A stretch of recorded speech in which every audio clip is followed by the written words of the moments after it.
आइए आज हम लोग पढ़ने वाले हैं क्लास 10th का 6ठ पाठ यानी 6 पाठ हम लोग पढ़ेंगे, छठा चैप्टर, जिसमें भारतीय संस्कार के बारे में बताया गया है।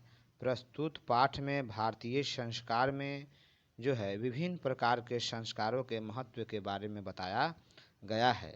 भारत जो है कर्म प्रधान के साथ साथ धर्म प्रधान देश भी है। धर्म की प्रधानता के कारण यहाँ जन्म से मरण तक विभिन्न प्रकार के मनुष्यों को जो है संस्कारों से गुजरना पड़ता है, संस्कारित होना पड़ता है। इन संस्कारों से व्यक्ति का जीवन जो है निखरता है और जीवन मूल्यों में जो है वृद्धि होती है। भारतीय मूल्यों को बनाए रखने के लिए भारतीय संस्कार का होना आवश्यक है। अतः इस पाठ में भारतीय संस्कार के बारे में आपको विशेष तौर पर बताया गया है। तो आइए शुरू करते हैं हम लोग इस पाठ के बारे में देखेंगे। यह बहुत ही महत्वपूर्ण चैप्टर है, अतः आप लोग इसे पूरा सुनेंगे, देखेंगे, जो आपके लिए काफ़ी लाभदायक होगी। देखिएगा, पहले इसका परिचय है। भारतीय संस्कृति अन्यतम वैशिष्ट्यम विद्यते यत जीवने इह समय समय संस्कारा अनुष्ठिता भवन्ति। अद्य संस्कार शब्दः सीमितो व्यंग्य रूप प्रयुज्यते, किन्तु संस्कृत रूपकरणमिदं भारतस्य व्यक्तित्वं रचयते। विदेशे निवसन्तो भारतीयाः संस्कारान् प्रति उन्मुखा जिज्ञासावश्च पाठेऽस्मिन् तेषां संस्काराणां संक्षिप्तः परिचयो महत्वं निरूपितम्। देखिएगा, भारतीय संस्कृति की प्रमुख विशेषता यह है कि जीवन में यहाँ समय समय पर विभिन्न संस्कारों को मनाए जाते हैं। आज संस्कार शब्द सीमित एवं व्यंग्य के रूप में प्रयोग किया जा रहा है, किंतु संस्कृति का यह उपकरण भारत के व्यक्तित्व की रचना करता है। विदेशों में आज भी निवास करने वाले भारतीय संस्कारों के प्रति उन्मुख रहते हैं, जिज्ञासु रहते हैं।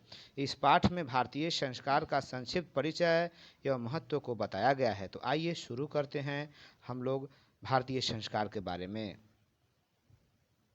देखते हैं। हम लोग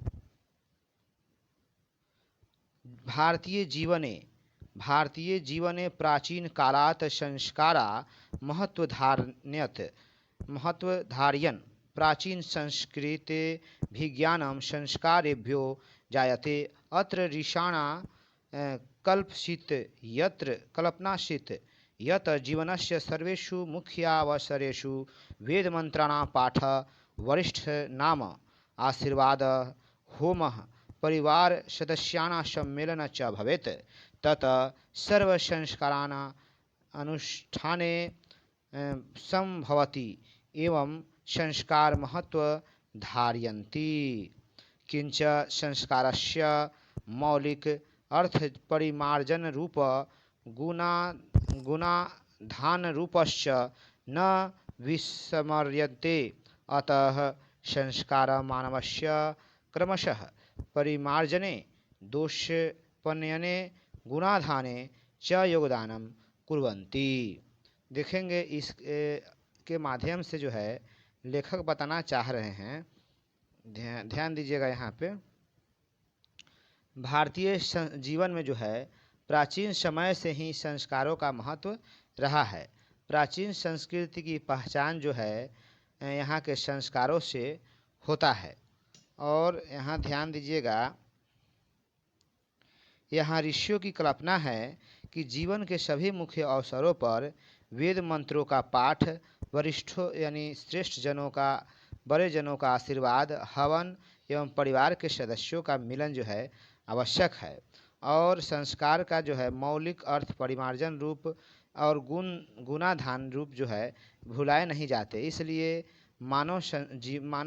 इसलिए संस्कार जो है मानव में क्रमशः परिमार्जन में, दोषों को दूर करने और गुणों के समावेश करने में योगदान करता है। यह जो है व्यक्ति के अंदर से जो बुरे अवगुण है उसको निकालता है और अच्छे गुणों को क्या करता है, डालता है। चलिए आगे देखते हैं हम लोग। आगे है संस्कारा प्रायेण पंच विद्या सन्ति जन्म पूर्वस्त्र शैशवाष्ट शैक्षणिका पंच गृहस्थ संस्कार विवाह रूप एक मरणोत्तर संस्कारश्च एव षोडश संस्कार भवन्ति। जन्म पूर्वे संस्कारेषु गर्भाधान पुंसवन सीमान्तोन्नयन चेति त्रयो भवन्ति। अत्र गर्भरक्षा गर्भस्थस्य संस्कारारोपणं गर्भवत्याश्च प्रसन्नता चेति प्रयोजनं कल्पितमस्ति। शैशवसंस्कारेषु जातकर्म नामकरणं निष्क्रमण अन्नप्राशनं चूड़ाकर्म कर्णभेदश्चिति क्रमशो भवन्ति। देखेंगे संस्कार जो है मुख्य रूप से 5 प्रकार के होते हैं। जन्म से पहले 3, बचपन यानी शैशव अवस्था में 6 संस्कार, उसके बाद शिक्षा अवस्था में 5, गृहस्थ जीवन आरंभ करने में एक संस्कार आता है विवाह संस्कार, और मृत्यु के बाद जो है एक संस्कार है जो मृत्यु के बाद होता है। तो यहाँ ध्यान देखिएगा, इस प्रकार से हैं कुल कितने संस्कार हो गए, तो इसको जोड़िए। जन्म से पहले 3, शैशवावस्था में 6 और शिक्षा अवस्था में 5, तो कितने में 5, 6, 11, 3 आपको होगा 14, एक विवाह में हो जाएगा एक 15, जन्म मरण के बाद एक 16। तो जन्म के विभिन्न पूर्व संस्कारों में जो है गर्भाधान पुंसवन सीमांतोयन ये 3 होते हैं। यहाँ गर्भ रक्षा, गर्भ के संस्कार का रोपण और गर्भस्थ शिशु की प्रसन्नता का प्रायोजन जो है कल्पित है। शैशव संस्कार में यानी बचपन में जात कर्म, नामकरण, बाहर निकलना, अन्न का भोजन, और उसके बाद चूड़ा कर्म और कर्ण भेद जैसे संस्कार होते हैं। तो मुख्य रूप से संस्कार कितने हैं? 5 है, और सभी को जोड़ेंगे तो कुल संस्कार कितने हो जाते हैं? 16। तो कुल संस्कारों की संख्या याद रखिएगा, षोडश यानी 16 है। आइए हम लोग नेक्स्ट समझते हैं।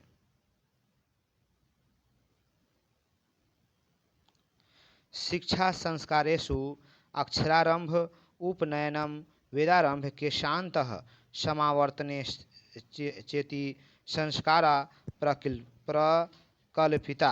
अक्षरारंभे अक्षरलेखनम अंकलेखनम च शिशु प्रारभते। उपनयन संस्कारस्य अर्थ गुरुना शिष्यस्य स्वगृह नियमनं भवन्ति। तत्र शिष्य शिक्षा नियमान् पालयन् अध्ययनं करोति। ते नियमा ब्रह्मचर्यवर्ते समाश्लिष्टा। प्राचीन काले शिष्य ब्रह्मचारी इति कथ्यते स्म। गुरुगृहे एव शिष्यं वेदारंभ करोति स्म। वेदानां महत्त्वं प्राचीन शिक्षायाम् उत्कृष्टं मन्यते स्म। केषां संस्कारे गुरुगृहे एवं शिष्यस्य प्रथम क्षौरकर्म भवति स्म। अत्र गोदान मुख्य कर्म। अतः साहित्य ग्रंथेषु अस्य नामान्तरं गोदान संस्कारोऽपि लभ्यते। समावर्तन संस्कारस्य शिष्यस्य गुरुगृहात् जीवनस्थ जीवने प्रवेश। शिक्षावसाने गुरु शिष्यान् उपदिशश गृहं प्रश्यति। उपदेशेषु प्रायेण जीवनस्य धर्मो प्रतिपाद्यन्ते, यथा सत्यं वदं धर्मचर स्वाध्यायानमा प्रमद इत्यादि। देखिएगा इस संस्कार में जो है ध्यान दीजिएगा, इसका हिंदी हम लोग आपको समझाने चल रहे हैं। शिक्षा संस्कारों में पहले ही सुने होइएगा तो आपको बहुत सारा अर्थ जो है मन में स्पष्ट हो गया होगा। तो ध्यान दीजिएगा, शिक्षा संस्कारों में अक्षरारंभ, उपनयन, वेदारंभ के शांत और समावर्तन संस्कार की कल्पना की गई है। तो शिक्षा संस्कारों में कौन कौन आते हैं? अक्षर का आरंभ, उपनयन, वेद का आरंभ, उसका के शांत होता है और समावर्तन हो जाता है। तो शिक्षा संस्कार आपको पहले ही बताया गया था कि शिक्षा अवस्था में कितने संस्कार होते हैं? 5 संस्कार होते हैं, जिनके नाम आपको यहाँ पे बताए हैं। अक्षरारंभ में जो है शिशु अक्षर के बारे में, अंक के बारे में सीखता है और प्रारंभ करता है, यानी अक्षरारंभ में शिशु अक्षर लेखन एवं अंक लेखन का प्रारंभ करता है। उपनयन में क्या होता है, उपनयन संस्कार के बाद गुरु के जो है घर में, गुरु के यहाँ शिष्य अपनी शिक्षा हेतु चला जाता है और अपने घर से क्या करता है, वो चल जाता है। वहाँ जो है शिष्य शिक्षा के नियमों का पालन करते हुए अध्ययन का प्रारंभ करते हैं। वे जो है ऐसा नियम सीखते हैं जिसमें ब्रह्मचार्य का विशेष पालन हो। गुरु गृह में ही शिष्य जो है वेद का आरंभ करते हैं। वेदों का महत्व जो है प्राचीन शिक्षा में उत्कृष्ट माना जाता था। आगे देखिएगा, आगे होता है उसमें केशांत संस्कार। केशांत संस्कार में गुरु गृह में ही सर्वप्रथम क्षौर कर्म यानी मुंडन होता था पहले। यहाँ गोदान इस समय में जो है गोदान मुख्य कर्म माना जाता है, इसलिए साहित्य ग्रंथों में इसके नाम के बदले गोदान संस्कार भी प्राप्त होता है, ऐसा मिलता है। समावर्तन संस्कार का उद्देश्य है यानी शिक्षा की समाप्ति हो जाना। गुरु के यहाँ से जब शिष्य गुरु के यहाँ शिक्षा समाप्त करके गृहस्थ जीवन में प्रवेश करता है तो उस समय समावर्तन संस्कार होता है, तो शिष्य का गुरु गृह से गृहस्थ जीवन में प्रवेश है। शिक्षा के समाप्ति पर गुरु शिष्य को उपदेश देकर घर भेजते हैं। उपदेशों में प्रायः जीवन के मूल्यों को, धर्म के मूल्यों को बताया जाता है, जैसे सत्य बोलो, धर्म का आचरण करो और अपने कर्म में आलस मत करो जैसी बातें गुरु के द्वारा उनको बताकर घर को विदा किया जाता है। आइए हम लोग नेक्स्ट देखते हैं। उम्मीद करते हैं आप समझे होंगे। आगे देखेंगे। अंतिम पॉइंट है विवाह संस्कार पूर्वकमेव मनुष्यः वस्तुतो गृहस्थ जीवनम प्रविशति। यहाँ देखेंगे विवाह पवित्र संस्काराः मत यत्र नानाविधान कर्मकाण्डानि भवन्ति तेषु वाग्दानं मंडप निर्माणं वधूगृहे वरपक्षस्य स्वागतं वरवध्यो परस्परं निरीक्षणं कन्यादानम् अग्निस्थापनं प्राणिगृहणं लाजाहोम सप्तपदी सिंदूरदानम इत्यादि। सर्वत्र समान रूपे विवाह संस्कारास्य प्रायेण आयोजनं भवन्ति। तदनन्तरं गर्भाधानाद्यः संस्काराः पुनरावर्तते जीवनचक्र च भ्रमति। मरणादनन्तरम् अंत्येष्टि अनुष्ठीयते एव भारतीय जीवनस्य महत्वपूर्णमो आदान संस्कार इति। देखेंगे विवाह संस्कार से ही मनुष्य जो है गृहस्थ जीवन में प्रवेश करता है। विवाह संस्कार होने के बाद ही जो है व्यक्ति जो है गृहस्थ जीवन आरंभ करता है।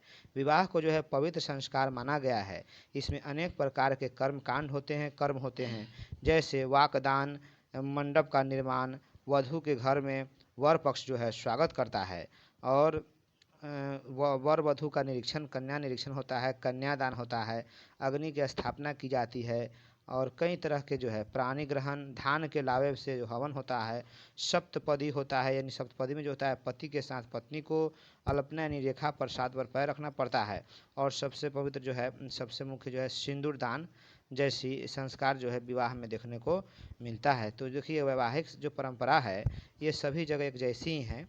इसके बाद जो है गर्भाधान संस्कार तथा अन्य संस्कार होते हैं और इसके बाद जो है देखिएगा और इस तरह जो है विवाह के बाद गर्भाधान आदि संस्कार पुनः होते हैं ताकि जीवन चक्र यूं ही घूमता रहे।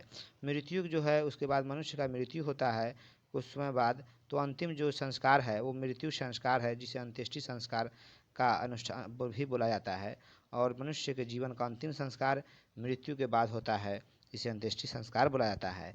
इस प्रकार भारतीय जीवन दर्शन की जो महत्वपूर्ण स्रोत है आपको बताया गया इस पाठ में।